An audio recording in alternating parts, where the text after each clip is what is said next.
Hi guys, welcome to my channel. So let's begin with new chapter that is playing with numbers, chapter number 16.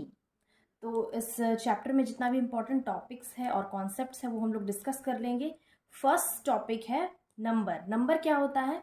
Number is formed of various digits and also numbers are of various types. जैसे number का बहुत सारा type हो सकता है. Natural number, whole number, integer, fractions, rational number, irrational number. Whole number क्या होता है? जो जीरो से स्टार्ट होता है. नेचुरल जो वन से, इंटीजर्स जो प्लस भी हो माइनस भी हो. बट हम लोग एक जनरल फॉर्म के बारे में बात करेंगे, नंबर के जनरल फॉर्म के बारे में. फॉर एग्जाम्पल नंबर जो है वो डिजिट से बना हुआ है. मतलब कितना भी नंबर ऑफ डिजिट्स हो सकता है. अगर 2 डिजिट नंबर के बारे में हम लोग बात करें, फॉर एग्जाम्पल अगर कोई नंबर है 52, तो 52 क्या है? ये एक 2 डिजिट नंबर है. दैट मीन्स इसके यूनिट्स प्लेस में 2 है और उसके बाद जो 5 है वो टेंस के प्लेस में है. तो 52 को हम लोग ऐसे लिख सकते हैं 50 प्लस 2. इसको हम लोग ऐसे भी लिख सकते हैं, जैसे 50 को हम लोग लिख सकते हैं 5 इंटू 10 प्लस 2. तो अगर इस नंबर को हम लोग ए बी मान लेते हैं, यहाँ पे जो ए बी है वो मल्टीप्लीकेशन में नहीं है. 5 को हम लोग ए से डिनोट कर लिए और 2 को बी से. तो 52 को हम यहाँ पे लिख सकते हैं 5 की जगह ए, तो ए इंटू 10 प्लस 2 की जगह बी. तो ये क्या हो गया? ए इंटू 10 प्लस बी, या फिर हम लोग इसको ऐसे भी लिख सकते हैं 10a प्लस बी. अब ये जो ए बी है वो किसी भी 2 डिजिट नंबर में एप्लीकेबल हो सकता है. 2 डिजिट नंबर क्या होता है? जिसमें से 2 डिजिट्स हो. यानी कि 10 से लेके 99 तक ये ए बी इन नंबर्स में एप्लीकेबल है. अगर हम कोई दूसरा एग्जाम्पल ले सकते हैं, जैसे अगर हम 63 लेते हैं तो 63 क्या है? ये भी एक 2 डिजिट नंबर है. तो 63 में भी हम लोग लिख सकते हैं 60 plus 3 which is also equal to 6 into 10 plus 3. तो यहाँ पे हम लिख सकते हैं 10a प्लस b. ये इस जनरल फॉर्म में आ गया है. So therefore 10a plus b किसी भी 2 डिजिट नंबर का जनरलाइज्ड फॉर्म है. अब अगर 3 डिजिट्स नंबर हो, 3 डिजिट नंबर में कितना होगा? a b c. यहाँ पे a है, b है एंड c है. तो इसको हम लोग कैसे लिख सकते हैं? अगर हम कोई 3 डिजिट नंबर लेते हैं, जैसे 369, तो सिंस ये 3 डिजिट नंबर है दैट मीन्स 369 के यूनिट्स प्लेस में 9 है, टेंस प्लेस में 6 है और इसके 100th प्लेस में 3 है. तो इसको हम लोग लिख सकते हैं 300 प्लस 60 प्लस 9. इसको हम लोग ऐसे भी लिख सकते हैं 3 into 100 plus 6 into 10 plus 9. That means अगर वापस इसको हम सिंप्लीफाई करें तो 369 आएगा. तो अब ये जो डिजिट्स है इसको हम लोग ऐसे भी लिख सकते हैं. अगर हम इसको 3 को ए मान ले, 6 को बी मान ले और 9 को सी मान ले, तो इसको हम लोग लिख सकते हैं A into 100 plus B into 10 plus C is equal to 100a plus 10b plus C. तो फाइनली ये जो आया है that is 100a plus 10b plus C, ये किसी भी 3 डिजिट नंबर के लिए एप्लीकेबल है. And also we can say that this is the generalized form of any 3 digit number. अगर हमसे कहा जाए कि किसी भी 2 डिजिट नंबर का जनरलाइज्ड फॉर्म लिखना हो तो वो क्या होगा? 10a plus b. और अगर 3 डिजिट नंबर का जनरलाइज्ड फॉर्म तो वो होगा 100a प्लस 10b प्लस सी. अब नेक्स्ट टॉपिक हम लोग पढ़ेंगे वो है वैल्यू फॉर लेटर्स. तो इसमें क्वेश्चन आ सकता है, for example 6 plus a is equal to 9 है. तो इसमें हम लोग को फाइंड करने के लिए कहा जाएगा कि a का वैल्यू क्या होगा. मतलब 6 में हम कितना और ऐड करेंगे कि 9 आएगा. तो सिंपल सी बात है, 6 में हम लोग 3 ऐड करेंगे तो 9 आएगा. देयरफॉर यहाँ पे a का वैल्यू क्या है? 3 है. बट अगर क्वेश्चन थोड़ा और कॉम्प्लिकेटेड हो, जैसे यहाँ पे क्वेश्चन है 31q प्लस 1q3 और नीचे है 501. यहाँ पे पूछा जाए कि q का क्या वैल्यू आएगा. तो अब यहाँ पे q plus 3 is equal to यहाँ पे 1 आ रहा है. तो हम 3 में और क्या नंबर को ऐड करेंगे कि यहाँ पे 1 आएगा. तो ऑब्वियसली 3 में तो और कोई नंबर ऐड नहीं हो सकता है यहाँ पे कि 1 आएगा. तो बट 3 में हम लोग अगर 8 ऐड करेंगे, 8 9 10 11, तो यहाँ पे क्या आएगा? 11 आएगा. तो अगर यहाँ पे हम 8 पुट करते हैं तो 11 आएगा, और यहाँ पे जो 11 है उसका एक ऊपर कैरी चला जाएगा। तो अब क्या होगा, 1 + 1 2। अब इस 2 में और क्या ऐड करेंगे, q का वैल्यू। तो यहाँ अगर 8 है, q का वैल्यू 8 है, तो यहाँ भी 8 ही होगा ऑब्वियसली। तो 8 9 एंड +1 10। तो यहाँ पे जो 10 आया उसका 1 ऊपर कैरी चला गया और यहाँ पे 0 लिख लिया हम लोग। 3 + 1 + 4 5 आ गया, तो 501। तो इसमें q का क्या वैल्यू आ गया है, 8। तो जैसे हम लोग एडिशन कर लिए हैं वैसे हम लोग मल्टीप्लिकेशन का भी जो क्वेश्चन है उसको ऐसे ही सॉल्व कर लेंगे। अब नेक्स्ट टॉपिक हम लोग पढ़ेंगे टेस्ट्स ऑफ डिविजिबिलिटी। तो डिविजिबिलिटी मतलब क्या होता है, कोई भी नंबर अगर किसी नंबर से डिविजिबल है दैट मीन्स उसका जो रिमाइंडर है वो 0 आना चाहिए। अब टेस्ट ऑफ डिविजिबिलिटी के अंदर हम लोग उन नंबर्स के बारे में पढ़ेंगे जो कि ईजिली डिवाइजिबल हो जाए 2 से, 3 से, 4 से, 5 से, या फिर 2 से लेके 10 तक के बीच में जितना भी नंबर्स है उससे डिवाइजिबल हो जाए, मतलब जिसका रिमाइंडर 0 आना चाहिए। तो इसके अंदर फर्स्ट है डिविजिबल बाय 2। तब कोई भी नंबर 2 से डिविजिबल है या नहीं ये कैसे पता चलेगा, तो अगर किसी भी नंबर का लास्ट डिजिट इवन नंबर हो तो वो नंबर 2 से डिविजिबल है। For example 64। अब ये नंबर 2 से डिविजिबल है यानी ये कैसे पता चलेगा, हम लोग इसका लास्ट डिजिट देखेंगे। 4 क्या है, 2 से डिविजिबल है, ऑब्वियसली है बिकॉज 2 2 4 होता है। तो ये जो है 64 ये 2 से डिविजिबल है। अब इवन नंबर्स क्या है, इवन नंबर्स में क्या क्या नंबर आ जाता है, 2 4 6 8 एंड 0। तो ये नंबर किसी भी नंबर के लास्ट डिजिट में यूनिट्स प्लेस में अगर ये नंबर आता है and these are even number तो वो नंबर 2 से डिविजिबल है। नेक्स्ट है डिविजिबल बाय 3।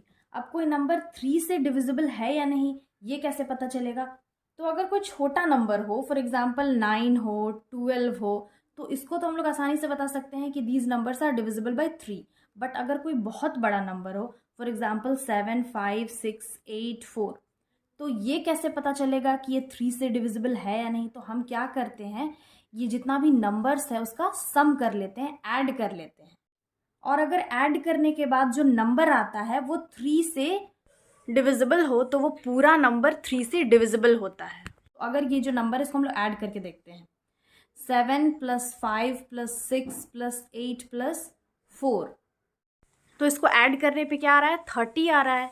तो 30 क्या है, 3 से डिविजिबल है, दैट मीन्स ये जो नंबर है बड़ा नंबर ये 3 से डिविजिबल है। तो इसमें हम लोग क्या कर दिए हैं, sum of digits of the number is divisible bye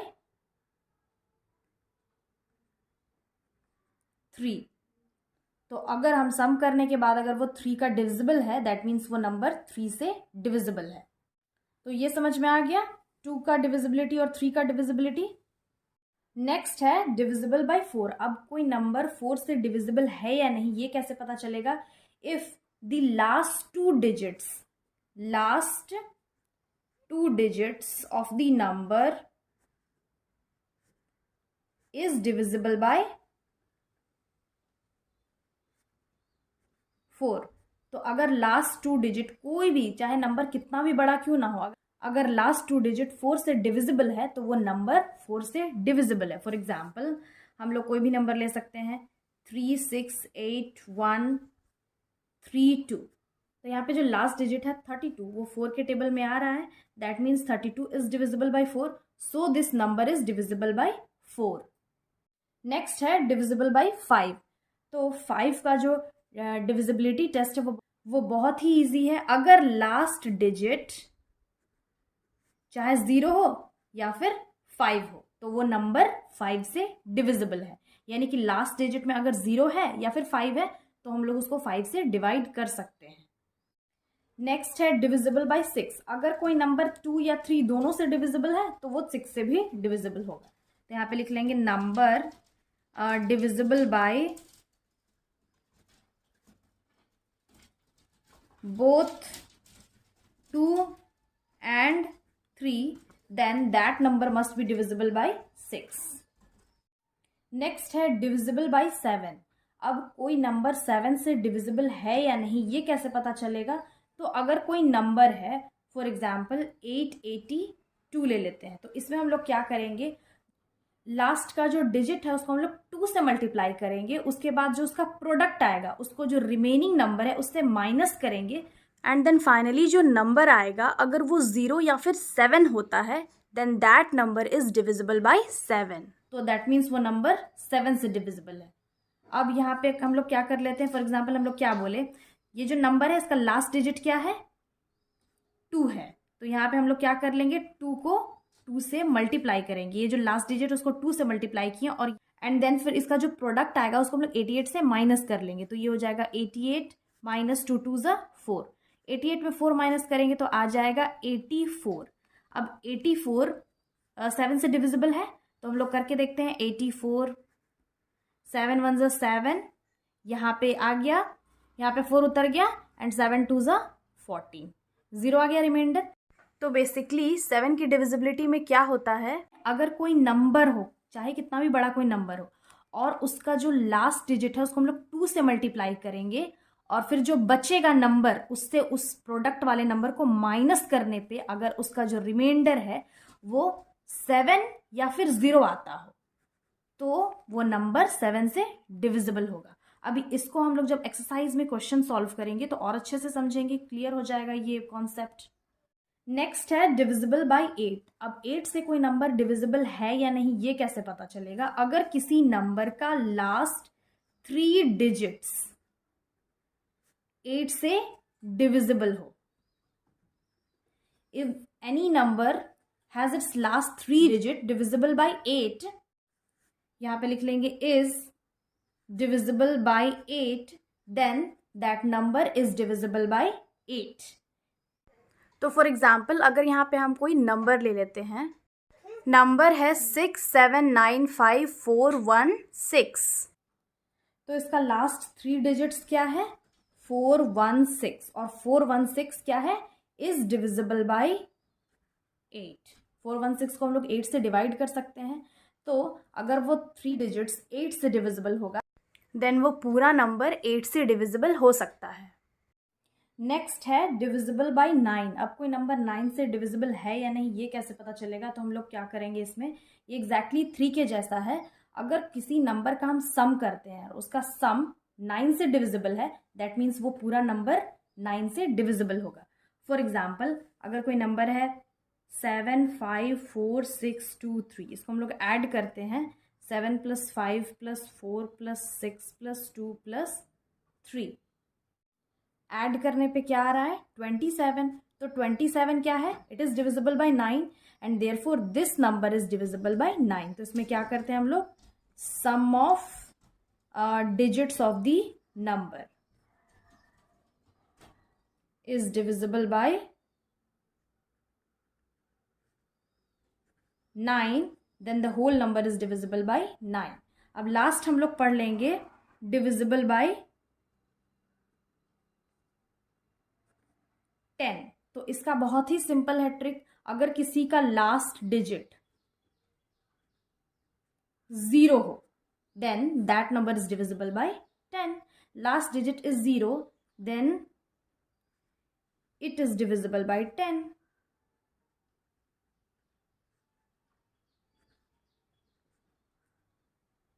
So this was the last topic of this chapter, यानी कि इंट्रोडक्शन पार्ट कंप्लीट हो गया है। अब इससे रिलेटेड जो भी क्वेश्चंस होगा उसको हम एक्सरसाइज में सॉल्व करेंगे, एंड जो भी कंफ्यूजन है इस टॉपिक से रिलेटेड वो एक्सरसाइज में क्लियर हो जाएगा। सो आई होप ये इंट्रोडक्शन पार्ट समझ में आ गया होगा। Again I will be back with the next video solving the exercises of this chapter. Till then, have a nice day. Thanks for watching.